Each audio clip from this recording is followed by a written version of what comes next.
Chapter 30. Terrific Saurian Combat. Saturday, August 15th. The sea still retains its uniform monotony. The same leaden hue, the same eternal glare from above. No indication of land being in sight.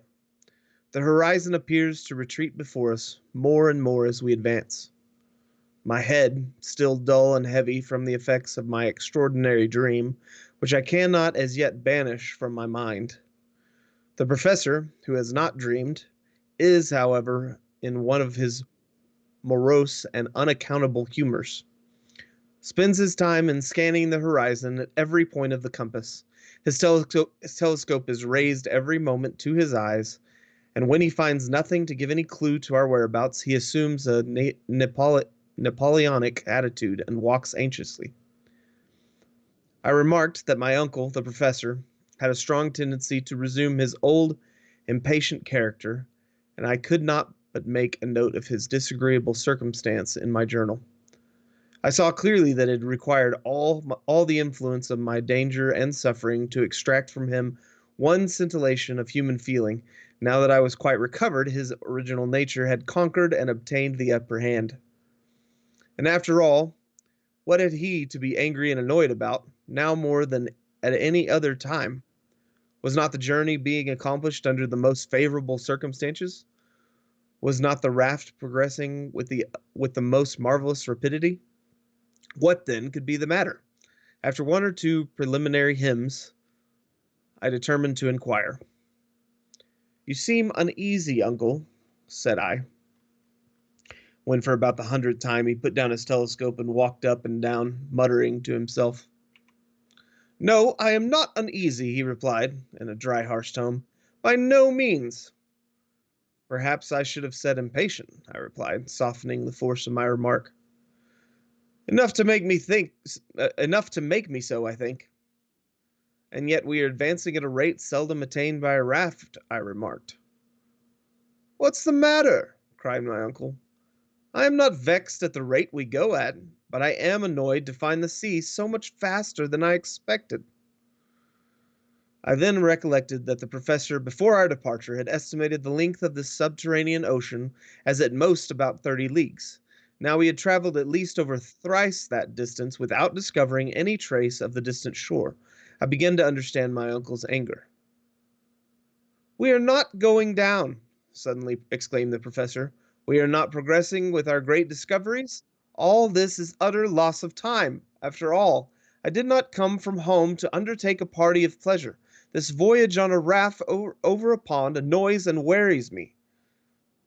He called this adventurous journey a party of pleasure, and this great inland sea a pond. "But," argued I, "if we have followed the route indicated by the great Saknussemm, we cannot be going far wrong." "That is the question. As the immortal Shakespeare has it, are we following the route indicated by that wondrous sage? Did Saknussemm ever fall in with this great sheet of water? If he did he cross it? I begin to fear that the rivulet we adopted for a guide has led us wrong. In any case, we can never regret having come thus far. It is worth the whole journey just to have enjoyed this magnificent spectacle. It is something to have seen." "I care nothing about seeing, nor about magnificent spectacles.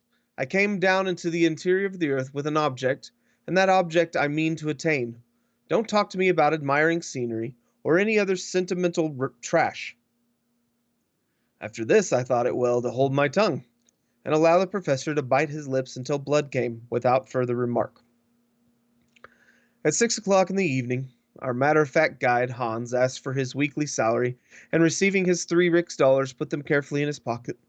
He was perfectly contented and satisfied. Sunday, August 16th. Nothing new to record, the same weather as before. The wind had a slight tendency to freshen up, with signs of an approaching gale. When I awoke, my first observation was in regard to the intensity of the light. I keep on fearing day after day that the extraordinary electric phenomenon should become first obscured, then wholly go out, leaving us in total darkness. Nothing, however, of the kind occurs. The shadow of the raft, its mast and sails, is clearly distinguished on the surface of the water. This wondrous sea, after all, infinite, infinite in its extent. It must be quite as wide as the Mediterranean, or perhaps even as the great Atlantic Ocean. Why, after all, should it not be so? My uncle has on more than one occasion tried deep sea surroundings. He tied the cross of one of our heaviest crowbars to the extremity of a cord, which he allowed to run out to the extent of 200 fathoms. We had the greatest difficulty in hoisting it in our novel kind of lead. When the crowbar was finally dragged on board, Hans called my attention to some singular marks upon its surface. The piece of iron looked as if it had been crushed between two very hard surfaces. I looked at our worthy guide with an inquiring glance. "Donder," said he. Of course, I was at a loss to understand. I turned round towards my uncle, absorbed in gloomy reflections. I had little wish to disturb him from his reverie. I accordingly turned once more towards our worthy Icelander. Hans very quietly and significantly opened his mouth once or twice, as if in the act of biting, and in this way made me understand his meaning. "Teeth!" cried I, with stupefaction, as I examined the bar of iron with more attention. Yes, there can be no doubt about the matter. The indentation on the bar of iron are marks of teeth. What jaws must the owner of such molars be possessed of? Have we then come upon a monster of unknown species which still exists within the vast waste of waters? A monster more voracious than a shark, more terrible and bulky than a whale? I am unable to withdraw my eyes from the bar of iron, actually half crushed. Is then my dream about to come true, a dread and terrible reality? All day my thoughts were bent upon these speculations, and my imagination scarcely regained a degree of calmness and power of reflection until after a sleep of many hours. This day, as on other Sundays, we observed as a day of rest and pious meditation. Monday, August 17th. I have been trying to realize from the memory the particular instincts of those antediluvian animals of the second period which succeeded to the mollusca, to the crustacea, and to the fish, preceded the appearance of the race of mammifers. The generation of reptiles then reigned supreme upon the earth. These hideous monsters ruled everything in the seas of the second period, which formed the strata of which the Jura Mountains are composed. Nature had endowed them with perfect organization. What a gigantic structure was theirs! What vast and prodigious strength they possessed! The existing saurians, which include all reptiles, as lizards, crocodiles, and alligators, even the largest and most formidable of their class, are but feeble imitations of their mighty sires, the animals of ages long ago. If there were giants in the days of old, there were also gigantic animals. I shuddered as I evolved from my mind the idea and recollection of these awful monsters. No eye of man had seen them in the flesh. They took their walks abroad upon the face of the earth thousands of ages before man came into existence, and then their fossil bones discovered in the limestone have allowed us to reconstruct them anatomically and thus to get some faint idea of their colossal formation. I recollect once seeing in the great museum of Hamburg the skeleton of one of these wonderful saurians. It measured no less than 30 feet from nose to tail, and am I then an inhabitant of the earth of the present day, destined to find myself face to face with a representative of this antediluvian family? I can scarcely believe it possible. I can hardly believe it true. And yet these marks of powerful teeth upon the bar of iron. Can there be a doubt from their shape that the bite is the bite of a crocodile? My eyes stared wildly with terror upon the subterranean sea. Every moment I expect one of these monsters to rise from its vast cavernous depths. I fancy that the worthy professor in some measure shares my notions, if not my fears, for after an attentive examination of the crowbar, he cast his eyes rapidly over the mighty and mysterious ocean. What could possess him to leave the land, I thought, as if the depth of this water was of any importance to us. No doubt he has disturbed some terrible monster in his watery home, and perhaps we may pay dearly for our temerity. Anxious to be prepared for the worst, I examined our weapons and saw that they were in a fit state for use. My uncle looked on at me and nodded his head approvingly. He, too, had noticed what we have to fear. Already the uplifting of the waters on the surface indicates that something is in motion below. The danger approaches. It comes nearer and nearer. It behooves us to be on the watch. Tuesday, August 18th. Evening came at last, the hour when the desire for sleep caused our eyelids to be heavy. Night there is not, properly speaking, in this place, any more than there is in summer in the Arctic regions. Hans, however, is immovable at the rudder. When he snatches a moment of rest, I really cannot say.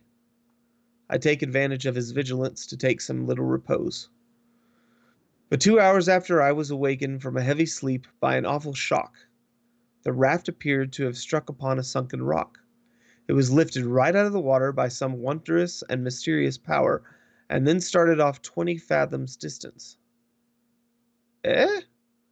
What is that? Cried my uncle, starting up. Are we shipwrecked or what? Hans raised his hand and pointed off where, about 200 yards off, a large black mass was moving up and down. I looked with awe. My worst fears were realized.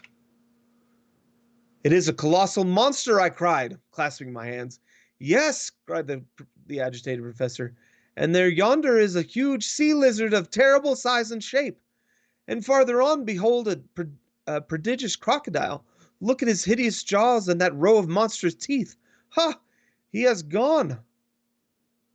A whale, shouted the professor. I can see her enormous fins. See how she blows air and water. Two liquid columns rose to a vast height above level of sea, into which they fell with a terrific crash, waking up the echoes of that awful place. We stood still, surprised, stupefied, terror-stricken, at the sight of this group of fearful marine monsters, more hideous in the reality than in my dream. They were of supernatural dimensions. The very smallest of the whole party could with ease have crushed our raft and ourselves with a single bite. Hans, seizing the rudder, which had flown out of his hands, put it hard aweather in order to escape from such dangerous vicinity. But no sooner does he do so than he finds that he is flying from Scylla to Charybdis. To leeward is a turtle about 40 feet wide and a serpent quite as long, with an enormous and hideous head peering from out of the waters. Look which way we will, it is impossible for us to fly. The fearful reptiles advanced upon us. They turned and twisted about the raft with awful rapidity. They formed around our devoted vessel a series of concentric circles. I took up my rifle in desperation.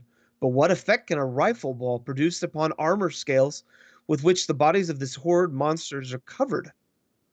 We remain still and dumb from utter horror. They advance upon us nearer and nearer. Our fate appears certain, fearful and terrible. On one side, the mighty crocodile. On the other, the great sea serpent. The rest of the fearful crowd of marine prodigies have plunged beneath the briny waves and disappeared. I am about to fire at any risk to try the effect of a shot. Hans, the guide, however, interfered by a sign to check me. The two hideous and ravenous monsters passed within 50 fathoms of the raft, and then they made a rush at one another, their fury and rage preventing them from seeing us. The combat commenced. We distinctly made out every action of the two hideous monsters. But to my excited imagination, the other animals appeared about to take part in this fierce and deadly struggle. The monster, the whale, the lizard, and the turtle. I distinctly saw them at every moment. I pointed them out to the Icelander, but he only shook his head. Ah, said, what too only does he say? Surely he is mistaken. I cried in a tone of wonder. He is quite right, replied my uncle, coolly and philosophically, examining the terrible duel with his telescope and speaking as if I were in a lecture room. How can that be? Yes, it is so. The first of these hideous monsters has the snout of a porpoise, the head of a lizard, the teeth of a crocodile, and it is this that has deceived us. It is the most fearful of all antediluvian. reptiles, the world-renowned Ichthyosaurus, or great fish lizard. And the other? The other is a monstrous serpent concealed under the hard vaulted shell of the turtle, the terrible enemy of its fearful rival, the Plesiosaurus, or sea crocodile. Hans was quite right. The two monsters only disturbed the surface of the sea. At last have mortals gazed upon two reptiles of the of the great primitive ocean. I see the flaming red eyes of the Ichthyosaurus, each as big or bigger than a man's head. Nature, in its infinite wisdom, had gifted this wondrous marine animal with an optical apparatus of extreme power, capable of resisting the pressure of the heavy layers of water which rolled over him in the depths of the ocean where he usually fed. It has by some authors truly been called the whale of the saurian race, for it is as big and quick in its motions as our king of the seas. This one measures not less than 100 feet in length, and I can form some idea of its girth when I see him lift his prodigious tail out of the waters. His jaw is an awful size and strength, and according to the best informed naturalist, it does not contain less than 182 teeth. The other was the mighty Plesiosaurus, a serpent with a cylindrical trunk, with a short stumpy tail, and with fins like the bank of oars in a Roman galley. Its whole body, covered by a carapace or shell, and its neck, as flexible as that of a swan, rose more than 30 feet above the waves, a tower of animated flesh. These animals attacked one another with inconceivable fury. Such a combat was never seen by mortal eyes, and to us who did see it, it appeared more like a phantasmagoric creation of a dream than anything else. They raised mountains of water, which dashed in spray over the raft, already tossed to and fro by the waves. 20 times we seemed on the point of being upset and hurled headlong into the waves.